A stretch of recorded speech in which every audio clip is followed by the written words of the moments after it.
Welcome. It's Wednesday, June 3rd. Thanks for joining us for prayer and reflection this morning. The church invites us to read from Paul's second letter to Timothy. If you are alert enough, you will notice that in our Welcome Center, we have a room named Paul and a room named Timothy. We also have a room named Barnabas, as well as Peter and Mary. But today I thought I would focus a little bit on why we picked Timothy and Paul. Well, Paul was that great disciple maker, along with Peter, and Mary is that first disciple. Timothy was someone who was being trained, or was trained and molded and formed into a disciple and a presbyter of the church. And so I thought as we began, who have been the important teachers in your life that have taught you how to live? Maybe not just in your profession, but to live with integrity, who have taught you to live as Christ teaches us to live, who have been those master teachers, if you will, about what it means to be a follower of Christ. And then secondly, who have you or who are you training to get to know Christ, to be a disciple of Christ? Training a Timothy, that's what Paul did. It's why we raised him up, that we should always be pursuing a Paul, someone who will teach us and show us the way and guide us along the way. So today's the time to give thanks for the Pauls of your life, those who you have followed, have taught you how to come to know Christ and make him known.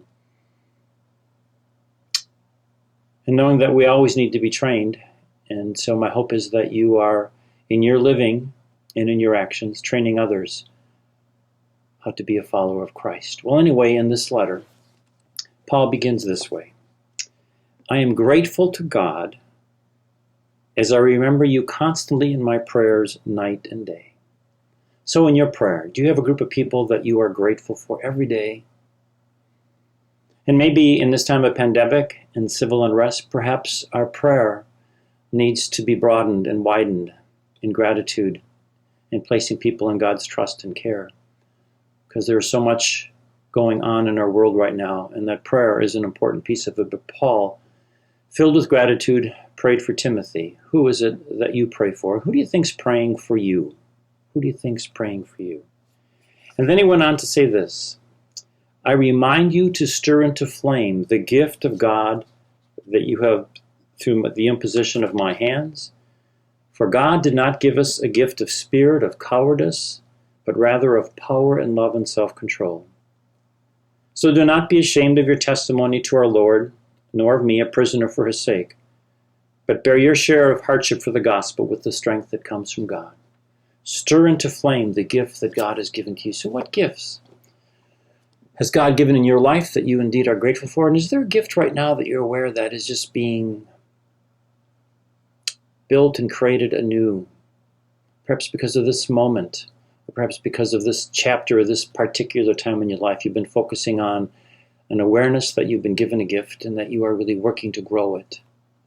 And Paul went on to tell Timothy that there will be hardships because of following him. What hardships have come your way because you have chosen to follow Christ? Which means that you've chosen not to follow other people and walk in other people's ways. In these days, we are given great choices, great challenges of showing our love for God present in the community, not just in our life, in my little family or my little home, but how are we indeed challenged and invited to love all those in our world, in our neighborhoods, in our country? And how do we stand with people who have been wronged? How do we stand with people who take great risks to serve and protect us? Difficult times. Paul, in training Timothy, reminded him that it is always good to pray in gratitude, reminded him that Timothy, like you and I, have been given gifts that we are to stir into a flame, and that there will be hardship if we choose to follow Christ, because his ways are not the ways of the world. And so in these important, difficult times, who was the one who trained you? And who is the one who is training you to come to know Christ and make him known? Thank you for joining us for time today. Just two little things. This Saturday at 10 o'clock, one of our parishioners, Jeff Radel, will be ordained a priest to serve the Shanestock community. It is limited seating, so the family has sent out the invites, but you will be able to watch the ordination through our website if you would like to do that. If you've not ever had the chance to experience an ordination, I encourage you to do so. Archbishop Jerome Listecki will be the ordaining bishop.